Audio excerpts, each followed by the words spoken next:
할렐루야. 4월 16일 수요일 고난주간 특별 새벽 기도를 시작하겠습니다. 사도신경으로 우리의 신앙을 고백합니다. 나는 전능하신 아버지 하나님 천지의 창조주를 믿습니다. 나는 그의 유일하신 아들 우리 주 예수 그리스도를 믿습니다. 그는 성령으로 잉태되어 동정녀 마리아에게서 나시고 본디오 빌라도에게 고난을 받아 십자가에 못 박혀 죽으시고 장사된 지 사흘 만에 죽은 자 가운데서 다시 살아나셨으며 하늘에 오르시어 전능하신 아버지 하나님 우편에 앉아 계시다가 거기로부터 살아있는 자와 죽은 자를 심판하러 오십니다. 나는 성령을 믿으며 거룩한 공교회와 성도의 교제와 죄를 용서받는 것과 몸의 부활과 영생을 믿습니다. 아멘. 찬송가 151장 찬양하시겠습니다. 찬송가 151장입니다.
사랑이 많으신 하나님 아버지, 변덕스러운 날씨와 혼란스러운 사회 환경 속에서도 주님의 고난에 동참하며 부활의 소망을 가지고 예배 자리에 나오게 하심을 감사드립니다.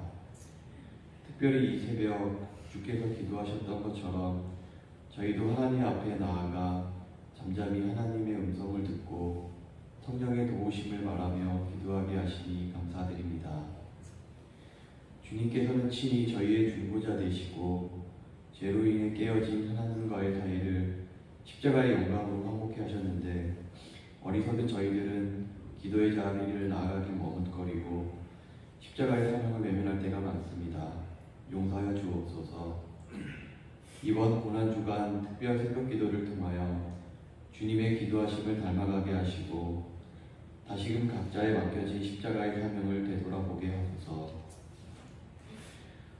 동아리 성도들이 어느 곳에 있든 함께 마음을 모아 기도하게 하시고 이 땅의 죄악과 어둠 속에서 빛과 소금의 사명을 감당하는 참된 제자들로 회복되게 하옵소서. 그리고 이 고난의 여정 끝에서 부활의 아침을 맞이할 때 새 생명과 소망이 온전히 회복되는 참된 기쁨의 부활을 누리게 하옵소서. 말씀 전하시는 박은성 목사님과 언제나 동행하여 주시고 영육간에 강건하게 하시며 하나님의 진리의 말씀이 잘 전하여지도록 그 입술과 마음을 주장하여 주시옵소서. 듣는 저희들도 깨어 듣게 하시고 주님께서 하나님 안에 하나님께서 주 안에 머무셨던 것처럼 주님 내 안에 우리들 안에 말씀으로 사랑으로 거하여 주옵소서. 죽으시고 부활하셔서 우리의 첫 열매가 되시며 우리의 영원한 중보자가 되신 주 예수 그리스도의 이름으로 기도드립니다.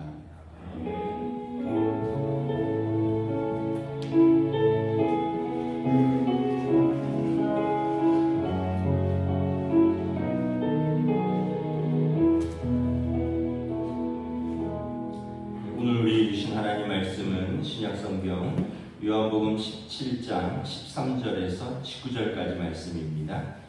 요한복음 17장 13절에서 19절까지 말씀입니다. 다 찾으신 줄 알고 저와 여러분들이 한 절씩 교도하겠습니다. 요한복음 17장 13절에서 19절입니다. 지금 내가 아버지께 가오니 내가 세상에서 이 말을 하옵는 것은 그들로 내 기쁨을 그들 안에 충만히 가지게 하려 함이니라. 내가 아버지의 말씀을 그들에게 주었사오매 세상이 그들을 미워하였사오니 이는 내가 세상에 속하지 아니함 같이 그들도 세상에 속하지 아니함으로 인함이니이다. 내가 비오는 것은 그들을 세상에서 데려가시기를 위함이 아니요 다만 악에 빠지지 않게 보존하시기를 위함이니이다. 내가 세상에 속하지 아니함 같이 그들도 세상에 속하지 아니하였사오나이다. 그들을 진리로 거룩하게 하옵소서. 아버지의 말씀은 진리입니다. 아버지께서 나를 세상에 보내신 것 같이 나도 그들을 세상에 보내었고 또 그들을 위하여 내가 나를 거룩하게 하오니 이는 그들도 진리로 거룩함을 얻게 하려 함이니라. 아멘. 할렐루야. 고난주간 특별새벽 기도 나오신 우리 성도들을 주님의 이름으로 환영하고 축복합니다. 우리가 요한복음 17장 대제사장적 중보 기도 말씀을 보고 있습니다. 1절부터 5절은 예수님께서 먼저 십자가를 지시는 자신의 사명을 잘 감당하여 하나님께 영광을 돌리게 해달라고 기도하시고요. 6절부터 9절은 예수님께서 신이 부르신 그 12제자들을 위한 중보의 기도입니다. 그리고 20절부터 26절은 미래의 성도들, 온 교회를 위한 기도입니다. 오늘은 제자들을 위한 중보의 기도의 이제 마지막 부분이죠. 13절에 보면 그들이 기쁨으로 충만한 삶을 살게 해달라고 기도합니다. 우리 13절 함께 봉독하겠습니다. 지금 내가 아버지께 가오니 내가 세상에서 이 말을 하옵는 것은 그들로 내 기쁨을 그들 안에 충만히 가지게 하려 함이니라. 지금 예수님은 십자가를 지시고 이제 제자들을 떠나서 아버지께로 가시는데 그 남은 제자들을 위하여 기도하시면서 남겨진 제자들이 주님 안에서 기쁨으로 충만하기를 원한다라는 거예요. 예수님의 소망은 육신으로는 이제 더 이상 제자들과 함께하지 못하지만 남겨진 제자들이 두려움과 염려와 근심으로 사는 것이 아니라 주님과 같이 있을 때처럼 기쁨으로 충만한 삶을 살기를 원한다는 것입니다.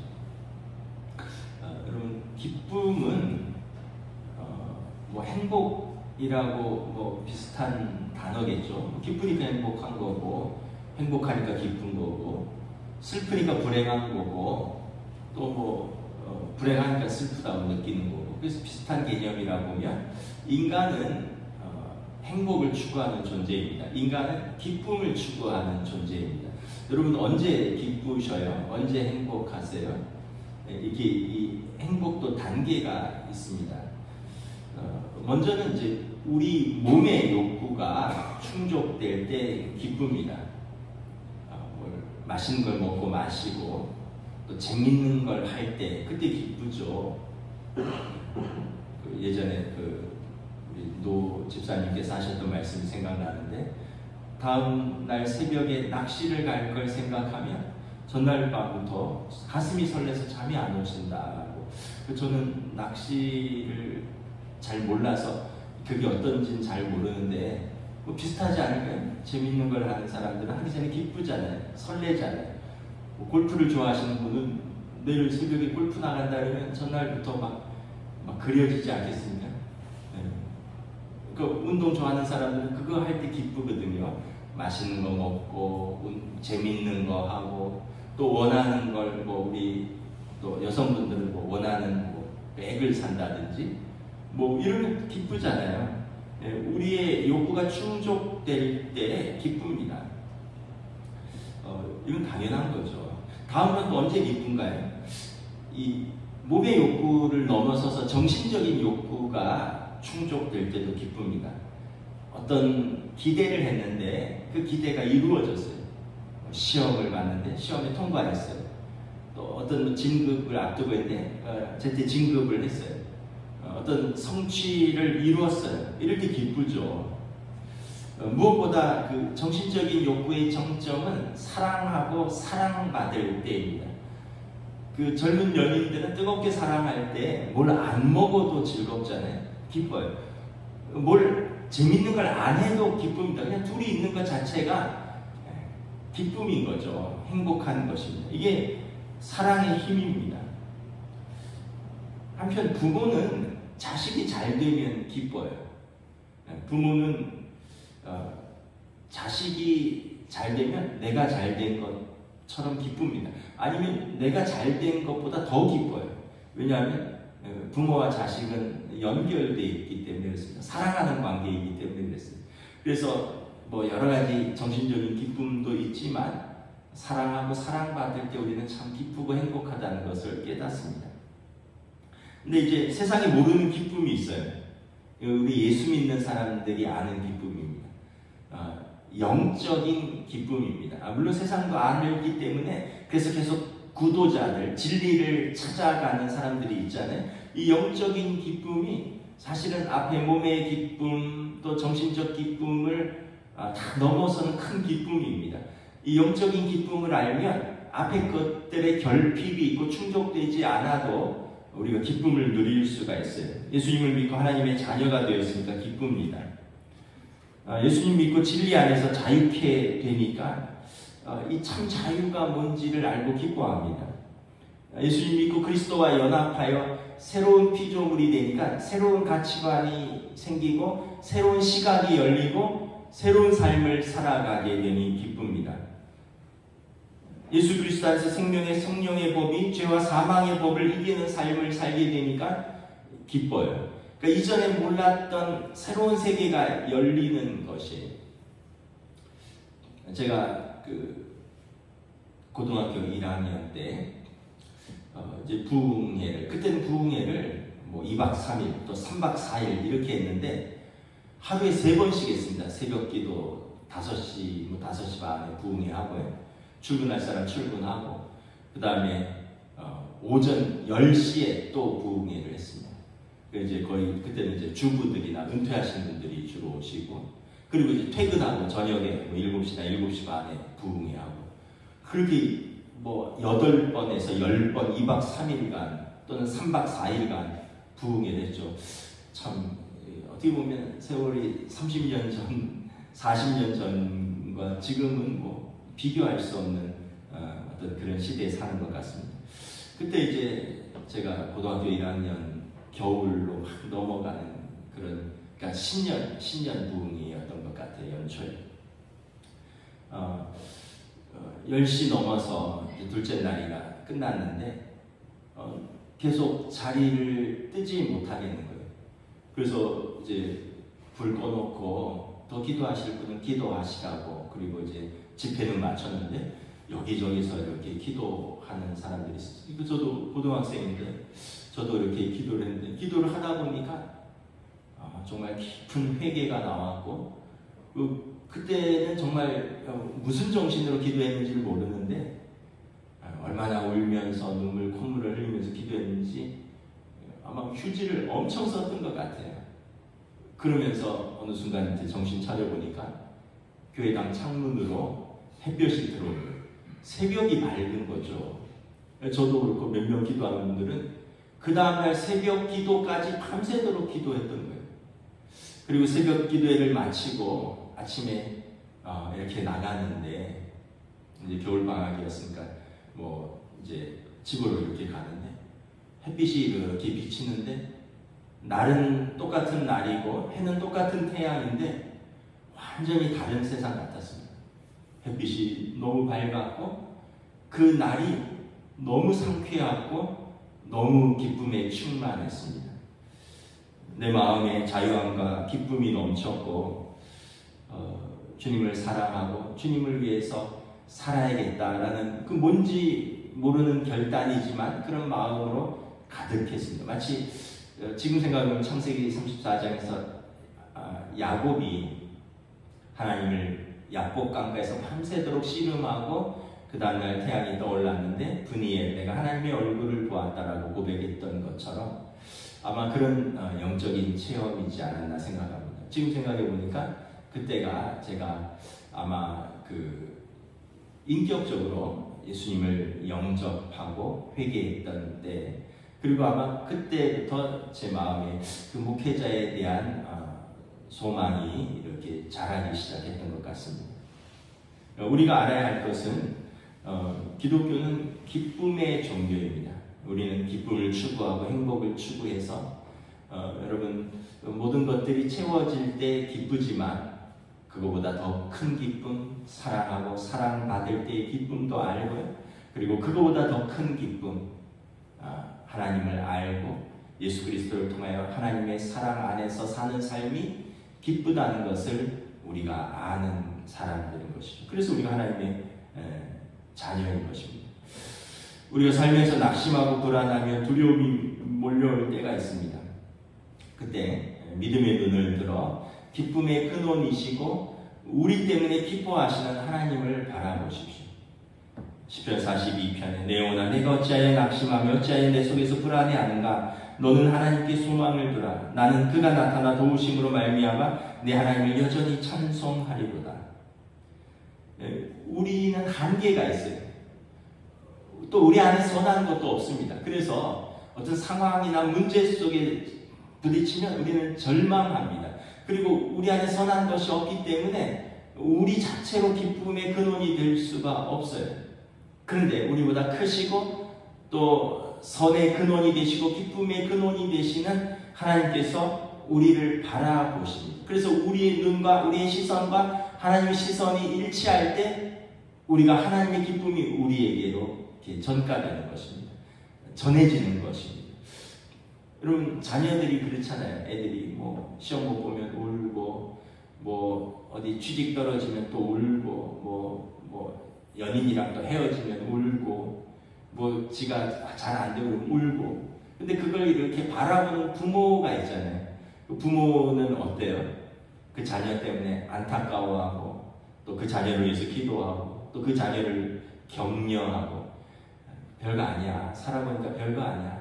다음에 또 기회가 있을 거야. 또 하나님께서 더 좋은 기회를 열어주실 거야. 위로하시잖아요. 그 하나님 아버지가 육신의 부모도 그런 마음인데 하나님 아버지께서 낙심하며 두려워하고 불안해하는 우리가 소망으로 하나님 아버지를 바라볼 때 우리에게 주시는 위로가 있습니다. 우리에게 주시는 소망이 있는 것이죠. 스바냐서 3장 17절 너희 하나님 여호와가 너희 가운데 계시니 그는 구원을 베푸실 전능자시라. 그가 너로 인하여 기쁨을 이기지 못하시며 너를 잠잠히 사랑하시리로다. 예수님께서 나쁜 부모도 자식에게 좋은 것을 줄 알거든. 하물며 하늘 아버지께서 그 자녀들에게 좋은 것을 주시지 않겠느냐. 그래서 여러분 하나님을 바라보십시오. 예수님을 통하여 하나님께 나아가십시오. 우리의 기쁨의 근원인 그 하나님께서 우리의 기쁨이 되시는 것입니다. 기독교는 기쁨의 종교입니다. 그래서 사도 바울이 빌립보서에서 나는 비천에 처할 줄도 알고 풍부에 처할 줄도 알아 모든 일 곧 배부름과 배고픔과 풍부와 궁핍에도 처할 줄 아는 일체의 비결을 배우노라. 내게 능력 주시는 자 안에서 내가 모든 것을 할 수 있느니라. 이제는 배고프고 배부르고 높아지고 낮아지고 이런 것으로 내가 매이지 않는다. 그거를 초월하는 자유함, 그걸 초월하는 그 기쁨을 내가 배웠는데 내게 능력 주시는 자 안에서 내가 모든 것을 할 수 있느니라. 그리스도 예수 안에 있는 하나님의 사랑에서 그 어떤 것도 나를 끊을 수 없는 그 기쁨을 알았기 때문인 것입니다. 여러분 예수 믿는다는 것, 우리가 고난주간에서 너무 고난만 묵상하는데 예수님의 고난을 묵상하는 것이지 예수님은 우리의 기쁨이 충만하시기를 위해서 기도하셨습니다. 여러분 기쁨 충만한 우리의 삶이 되시기를 주님의 이름으로 축복합니다. 또 하나는 주님의 기도는 그들이 진리로 거룩하게 하옵소서라고 기도합니다. 우리 17절 봉독합니다. 그들을 진리로 거룩하게 하옵소서. 아버지의 말씀은 진리입니다. 또 19절도 한번 봉독합니다. 또 그들을 위하여 내가 나를 거룩하게 하오니 이는 그들도 진리로 거룩함을 얻게 하려 함이니라. 예수님의 기도의 제자들을 위한 기도의 내용은 그들이 진리로 거룩하게 되기를 원한다는 거예요. 이 거룩함은 이제 하나님의 본성입니다. 하나님의 본성은 레위기서에 보면 내가 거룩하니 너희도 거룩하라. 하나님의 본성은 사랑, 공의 이런 것도 있지만 거룩함도 하나님의 아주 중요한 본성입니다. 내가 거룩하니 너희도 거룩하라. 그래서 진리로 하나님의 말씀 가운데 제자들이 거룩하게 보존되기를 원하신다는 거예요. 어제 말씀드렸는데 오늘 15절에도 나오지만 악에 빠지지 않게 보존되기를 원하시지만 또한 우리가 진리 안에서 거룩하게 보존되기를 원하신다는 거예요. 거룩함이라는 정의는 뭐냐 하면 이 불결에서 정결하게 구별하다 이런 뜻입니다. 이 거룩함은 아까 기쁨은 행복과 비슷한 말이듯이 거룩함은 구별됨과 같은 뜻입니다. 그 일반적인 것이 있고 특별한 것이 있잖아요. 그 거룩함은 그 일반적인 것에서 구별되는 것입니다. 거룩이 이제 하기야조라는 단어인데 이게 어떤 뜻이냐면 제사장들 구약 레위기에서 제사장들을 세울 때 제일 먼저 옷을 입고 있던 옷을 벗어야 돼요. 그리고 깨끗이 씻어야 됩니다. 그리고 제사장의 옷으로 갈아입고요. 그 다음에 우슬초로 이제 기름을 또 발라서 그들을 구별하는 그런 예식입니다. 그러니까 입고 있던 옷을 벗고 새 옷을 입는 거예요. 그리스도로 새 옷을 입는 것입니다. 이게 구별된 거룩함입니다. 출애굽이 애굽에서 나오잖아요. 이 출애굽이 영어로 엑소더스인데 헬라어로 에크호도스입니다. 에크로는 밖으로고 호도스는 길인데 그 길에서 나오는 것입니다. 이게 거룩함입니다. 그래서 성도는 거룩한 무리라는 뜻인데 구별된 무리라는 뜻입니다. 무엇으로 구별되느냐? 성경에 보면 우리의 영적인 거룩함을 말합니다. 이것을 영적 순결이라고도 표현합니다. 우상 숭배하지 않고 하나님만 섬기는 것, 이것이 영적인 순결입니다. 이게 십계명의 제일 앞에 있습니다. 우리의 영적인 거룩함을 하나님께서 요구하시는 것입니다. 당시 이스라엘은 광야 생활 40년을 거쳐서 가나안 땅에 들어와서 정착하게 되었습니다. 그 새로운 문화를 접촉하게 됩니다. 유목민은 문화가 없어요. 유목민은 매일 옮겨 다니는 사람들은 문화가 없어요. 물론 그것도 문화겠지만 문화라는 이 컬처라는 단어의 뜻이 뭐냐면 정착하다라는 의미가 있어요.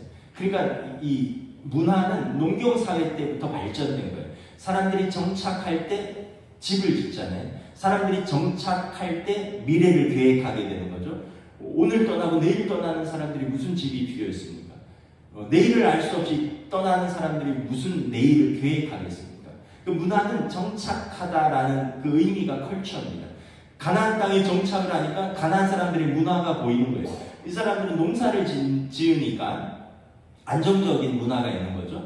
그러니까 이제 쉽게 얘기하면 봄에 씨를 뿌리고 가을에 추수를 하는 거예요. 그 여름에 뭐 이제 수고를 하고, 그런데 씨를 뿌렸는데 가을에 다 제대로 거두는 게 아니에요. 밭 깔려놨지만 다 거두는 게 아니에요. 왜냐하면 비가 안 올 수도 있어요. 거의 추수할 때가 이르러서 막 태풍이 오고 뭐 이럴 때도 있어요.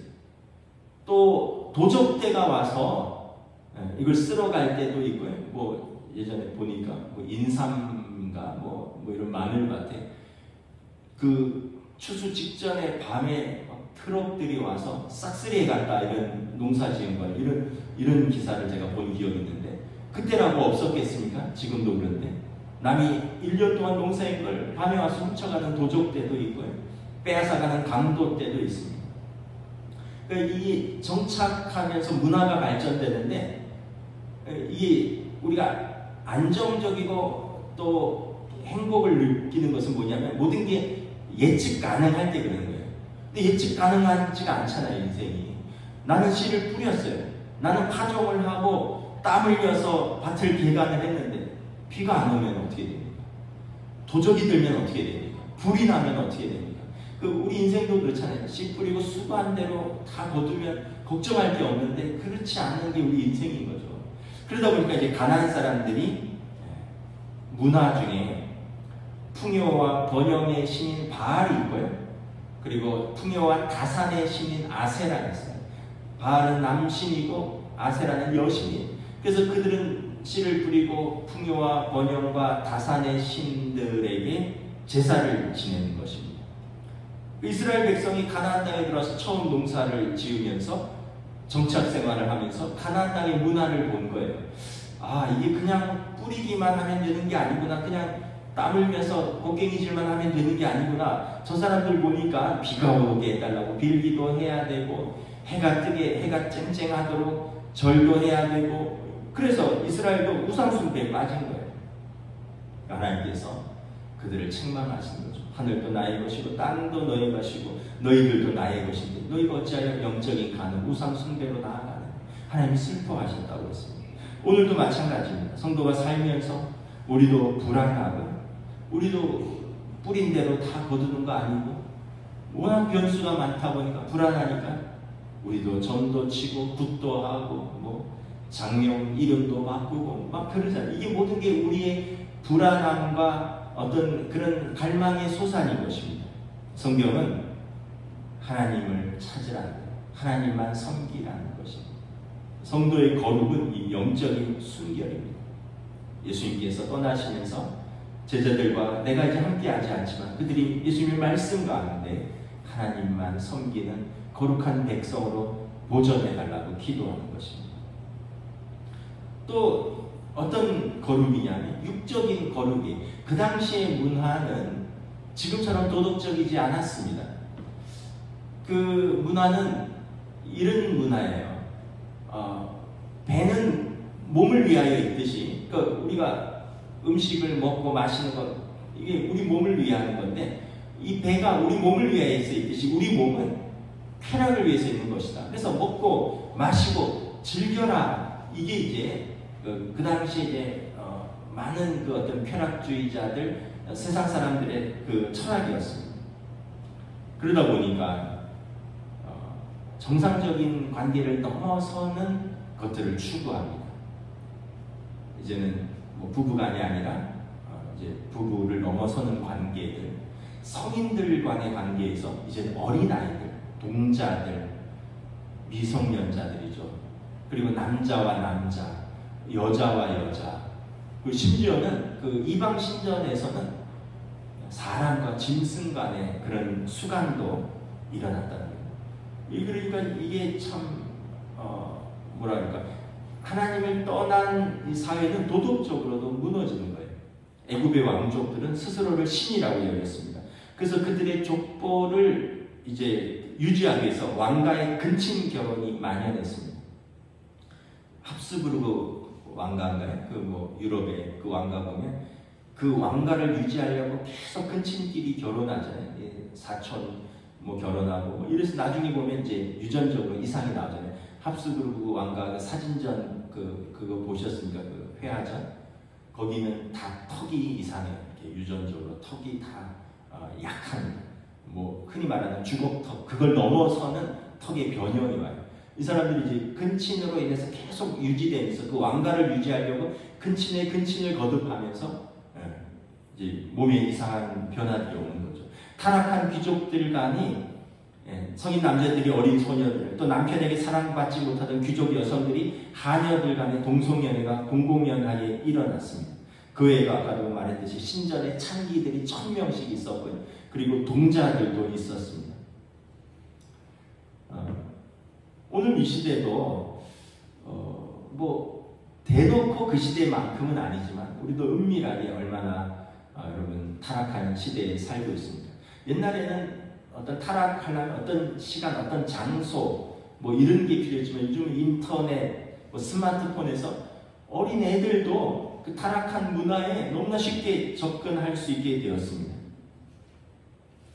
그러다 보니까 이제는 성도들도 세상의 문화에 깊이 젖어서 이 육적인 타락에 대해서 크게 괴념치 않는 그런 시대가 되었다는 거예요. 오늘 말씀에 너희가 거룩하게 보존되기를 원하노라 예수님이 기도하셨다는 거예요. 세상은 우리 배는 몸을 위해서 있고 우리 몸은 쾌락을 위해서 있지만 성경은 우리 몸은 하나님의 성령이 거하시는 성전이니 너희 몸으로 하나님께 영광을 돌리라라고 말씀을 하고 있습니다. 우리 몸은 쾌락을 위해서 있는 게 아니라 아까 물론 즐거움을 추구할 때 기쁨도 있고 행복도 있지만 정상적인 즐거움이고요. 우리 몸은 하나님께 영광을 돌리라고 주신 것이다 라고 성경은 말합니다. 그래서 여러분 이 시대에 절제하지 못하고 문란한 탐욕의 결과에 우리가 깊이 빠져들게 되면 사실은 그것은 거짓 기쁨입니다. 거짓 기쁨이 지나가면 깊은 부끄러움과 수치가 밀려오고요. 그리고 거짓된 관계 안에서는 불화가 싹트게 되고요. 우리가 알지 못했던 이제 인격에 대한 모독, 부정, 더 나아가서 인류가 경험해보지 못했던 질병 등 모든 관계들이 깨어지는 파괴적인 결과가 다가오는 것을 우리가 알 수 있습니다. 그래서 예수님께서 너희가 진리로 거룩하게 하옵소서. 아버지의 말씀은 진리입니다. 우리가 거룩하게 되는 것은 하나님의 말씀을 지킬 때라는 것입니다. 레위기 18장에도 보면 너희는 너희가 거주하는 애굽 땅의 풍속을 따르지 말며 내가 너희를 인도할 가나안 땅의 풍속과 규례도 행하지 말고 너희는 내 법도를 따르며 내 규례를 지켜 그대로 행하라. 나는 너희 하나님 여호와니라. 너희는 내 규례와 법도를 지키라. 사람이 이를 행하면 그로 말미암아 살리라. 나는 여호와니라. 애굽 땅의 풍속을 따르지 말고 가나안 땅의 풍속과 규례, 그 문화를 따르지 말라. 너희는 내 법과 규례를 따르라. 오늘 말씀처럼 예수님께서 아버지의 말씀은 진리니 진리 안에 따를 때 너희가 거룩해진다는 것입니다. 마지막으로 여러분 우리에게 이 거룩함은 도덕적 거룩함도 있어요. 이 육적인 거룩함 말고요. 도덕적 거룩함은 뭐냐면 진실, 정직함 뭐 이런 것입니다. 이웃을 미워하지 않는 것, 도둑질하지 않는 것, 상인이 무게를 속이고 저울을 조작하는 것, 공의롭지 못한 재판들, 힘 있는 자라고 재판을 굳게 하거나 가난한 자라고 편벽되이 두어하지 말라. 가난하다고 무조건 편들어서도 안 되고 힘 있다고 재판을 굳게 해서도 안 된다. 이게 그 구약의 율법입니다. 그러니까 거짓 증언, 도둑질, 탐심, 뭐 정의롭지 못한 것, 재판을 굳게 하는 것, 또 품꾼의 삭슬 늦게까지 주지 않는 것, 또 고아와 과부와 나그네들을 놀리고 멸시하는 것, 이게 율법으로 엄격하게 금지되어 있는 것입니다. 사회학자들은 사회가 원활하고 건강한 사회는 세 가지가 있어야 됩니다. 하나는 뭐냐면 금융 자본입니다. 일단 그 자본주의는 돈이 있어야 되고, 두 번째는 사회 간접 자본입니다. 그 어떤 인프라들, 뭐 도로, 항만, 뭐 이런 것. 그 다음이 그 이제 사회적 도덕적 자본입니다. 그 사회의 어떤 준법 정식, 정직, 근면, 도덕성, 뭐 이런 것들. 그러니까 물질적인 것, 또 사회적 인프라, 그리고 그 사회의 시대 정신, 시민들의 의식, 이런 것들이 종합적으로 사회를 건강하고 성숙하게 한다는 거예요. 그래서 여러분, 예수 믿는 사람들이 우리가 하나님의 뜻대로 살면 그 사회는 건강해지고 풍요로워지는 겁니다. 저와 여러분들이 우리가 하나님의 뜻에 따라서 거룩해지면 우리 가정이 건강해지고, 그리고 우리 가정이 하나님의 뜻이 구현되는 것입니다. 그리고 그러한 사람들이 일터에 나가면, 일하면 그 직장이 건강해지고 그 직장이 도덕적으로 풍성해지는 것입니다. 그 성도는 진리신 하나님의 말씀을 붙들고 사는 겁니다. 그때 영적으로도 거룩해지고 육적으로도 하나님께 영광을 돌리고, 우리가 속한 공동체 안에서 도덕적으로 사회적으로 건강한 하나님의 나라를 구현하는 것입니다. 예수님께서 이를 위해서 기도하셨습니다. 예수님의 기도가 보면 되게 구체적이고 실제적이에요. 저희들의 기쁨이 충만하기를 원합니다. 저희들이 진리 안에서 거룩하게 되기를 원합니다. 그 기쁨은 우리가 하나님 안에, 하나님이 우리 안에 있을 때 충만해지는 것이고, 우리의 거룩함은 우리가 진리의 말씀 안에 있을 때 거룩해지는 것입니다. 이를 위해서 기도하셨던 것입니다. 말씀을 마치겠습니다. 예수님께서 우리의 기쁨이 회복되고 기쁨이 충만하기를 위해서 기도하십니다. 예수님께서 제자들이 이 세상에서 말씀 안에서 거룩하게 보존되기를 위해서 기도하십니다. 예수님의 십자가는 우리의 기쁨의 충만을 위해서, 예수님의 십자가는 우리가 진리 가운데 거룩하게 되기 위해서 지신 십자가이십니다. 우리가 고난주간에 다시 한번 주님의 십자가, 주님의 기도를 깊이 묵상하며 오늘 하루도 기쁨이 충만하고 오늘 하루도 진리 가운데 거룩한 하루가 될 수 있기를 원합니다. 우리 함께 말씀을 붙들고 기도하겠습니다. 주님의 은혜를 감사합니다. 내가 아버지께로 가오며 내가 이 말을 하고 있는 것은 그들로 내 기쁨을 그들 안에 충만히 가지기 하려 함이라 하였습니다. 또한 내가 세상에 속하지 아니함 같이 그들도 세상에 속하지 아니하실사오니 그들로 진리로 거룩하게 하옵소서. 주님께서 우리를 위하여 기도하십니다. 우리의 기쁨이 무엇인가?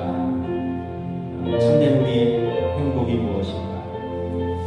우리가 하나님을 바라볼 수 있기를 원합니다. 우리를 위하여 우리를 사랑하셔서 우리를 위해 친 십자가를 지신 그 하나님의 사랑을 깨달을 수 있기를 원합니다. 하나님의 자녀로서 참 진리가 우리를 자유케 하고 기쁨으로 채우시고, 또 생명과 성령의 법, 죄와 사망의 법을 권세를 이기는 삶을 살게 하여 주십시오. 그래야 진리 안에 기쁨이 충만하고 진리 안에 거룩한 삶이 무엇인가 깨달아 알게 하여 주시옵소서. 우리 주님의 십자가, 우리의 기쁨을 위하여, 우리의 진리를, 우리의 거룩함을 위하여 주시옵소서.